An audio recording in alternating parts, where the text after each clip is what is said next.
So I know many of the F&O family have not been on North Campus for many months because of the restrictions with COVID-19.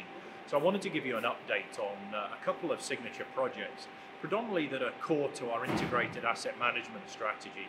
The Dentistry Pharmacy building is allowing us to move out of some of our expensive lease space and some of the buildings that are less functionally usable but also expensive to operate. And that's all contributing to saving money and becoming more effective and efficient as part of the University of Alberta for tomorrow. Good progress is being made despite COVID-19 by our general contractor, and the project management office have been intimately involved to keep this project on track, as it is absolutely vital to help us move the needle and reduce our base infrastructure footprint on North Campus.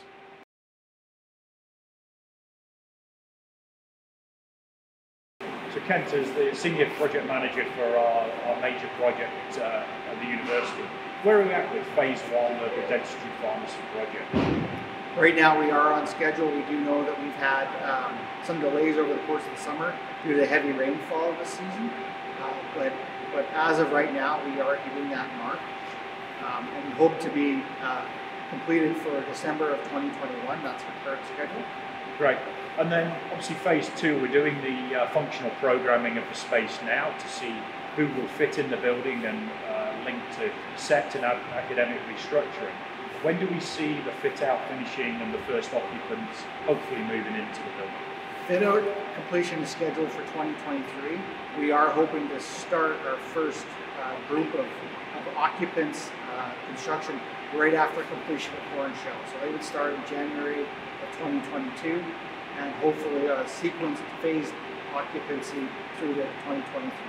Excellent. And our funding line from government goes longer, and that'll allow us to do some backfill projects, some demolitions. So you see this running through 2024? Our grant funding is tied to 2024 completion, and we're looking forward to some of the backfill of the spaces that we've got after occupancy here. Excellent. Well, thanks for the work the team are doing and the partnerships with all our consultants and general contractors.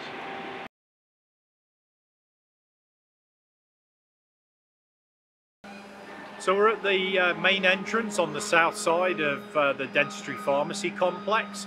The old stairs have been taken away as they were subsiding. And 100 years ago, on the 24th of September 1920, the cornerstone, which is over on the front side of the building, was laid as the footings came out of the ground and the building progressed through the following 2 years until it was occupied originally. We're now stood on the east side of the building, and the only other aspect that you can see behind me, supported by steel, are 2 stories of the 1947 wing. There are also brand new foundations for a single-story walkway, covered walkway, that will link the building and allow and draw people into the building, as it will be the new central space here on North Campus. So we're in one of the 2 former tiered lecture theatres either side of the main entrance in the 1922 building. You can see from the wall behind me where the elevated seating was. All the natural light was blocked off in here. There are windows behind the camera and above us. And again, we're going to open them up, and this will become a great shared use space for meetings, for discussions, for breakout groups, for social gatherings for students and others. A superb space that we can better use now we've opened it up as a single level, far more accessible to those staff and students that have mobility issues, and it will just be a gem as we bring this building back to life.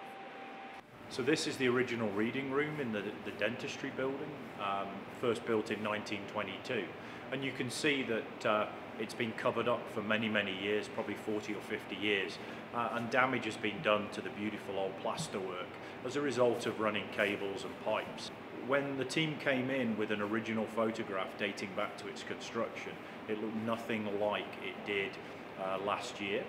And the aim in elements of this building are to try and sympathetically restore back to the original. So we have the photograph for this room. We'll put the alcoves back in that had disappeared. We're hoping to take plaster cast from the ceiling, bring specialists in to sympathetically renovate this space.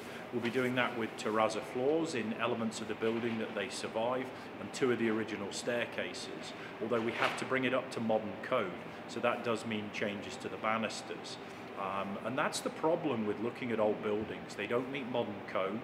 and we have to pick and choose which ones are able to be renovated within current code and obviously within current resources. But this is truly a signature building to our campus, to our university, and we want to do whatever we can within the money we have to make it usable and to save our heritage for years to come. So we're currently working on a functional program to look at what elements will be in the building.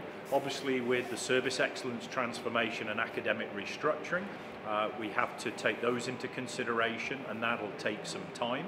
But clearly we want to focus this building on student services. Things like Office of the Registrar, some Dean of Student Services, Student Financial Services, a one-stop shop for students. And we're also looking at what academic programming we can build into the new element of the building, which will be very airy and a beautiful space to learn and to teach and to do research. So we're now stood in the replacement north wing. This is phase 1 of 3. Behind me, phase 2 is coming up to catch up, and then phase 3 on the east side is a little bit further behind. But this is where replacement new meets old, and we'll bridge the existing 1922 building onto the replacement north wing, and this will be a great space with glass walls that will allow students and researchers and teachers and all our instructors to have a great environment for the next 50 to 100 years as we move forward in the new University of Alberta.